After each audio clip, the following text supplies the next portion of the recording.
Hello everyone, my name is G. Pirulida, and for today we are going to talk about the chapter 3 variables and comments. So let's get started. So unahin muna natin ang variables. Ano nga ba ang variables? Variables are used to store up data. So si variables ay ginagamit para makapag-store tayo ng data sa code natin. So um, nagsisilbi rin itong identifier para makapaglagay tayo ng value sa ano natin, sa variable natin mamaya. Papakita ko sa inyo. So, may mga data types din tayo dito. So, unang-una ay ang string. So, naglalaman ito ng characters, sentences, words. So, pangalawa naman is yung integer. So, si integer is whole number. Pwede ito maging positive or negative. Si float naman is decimal numbers. So, ito yung mga numbers na may point na 5.26, 100.1, mga ganyan. Then, si boolean naman, ang value naman nito is true or false lang, or 0 or 1.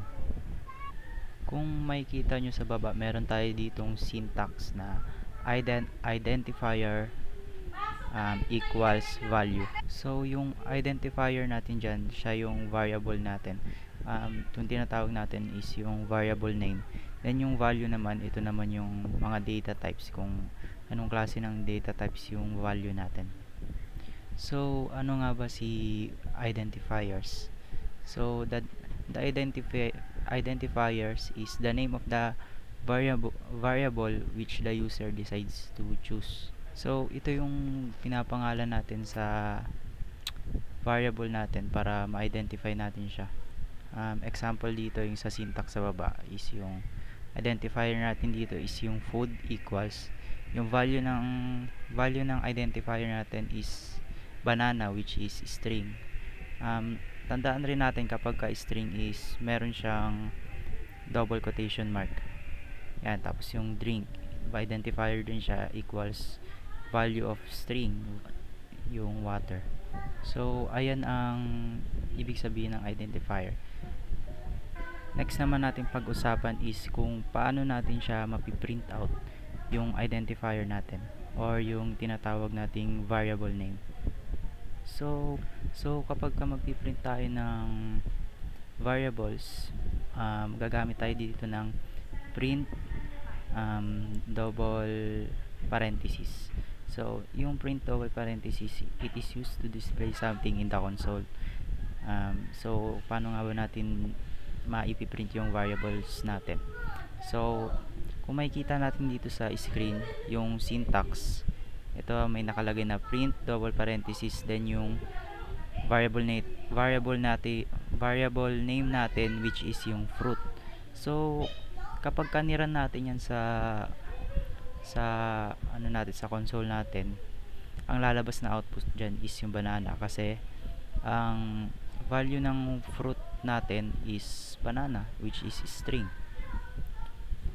Kung gusto naman nating i-print yung dalawang variable name natin, which is yung fruit and drink, so maglalagay tayo dito ng syntax na print double parenthesis fruit plus drink.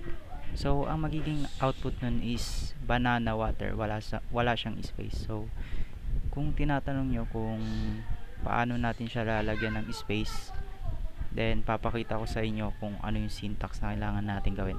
So, yung plus pala is ito yung tinatawag nating concatenation. So, ginagamit ito para mapagsama natin yung dalawang variable. So, next naman, kung gusto natin lagyan ng space yung banana water, maglalagay lang tayo ng syntax na print double parenthesis fruit plus double parenthesis space plus drink. So, nag-concatenate tayo dito ng space para magkaroon ng spacing yung dalawang variable natin. So, yung output na lalabas dyan is banana space water na. So, ayun yung variable natin. So, Next naman, magtungo naman tayo sa comments.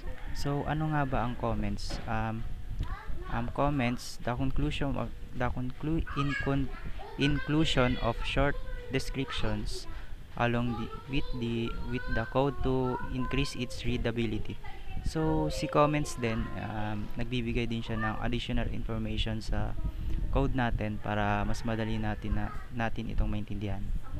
So, para makapaglagay tayo ng comment sa code natin, kailangan natin gumamit ng hashtag sign.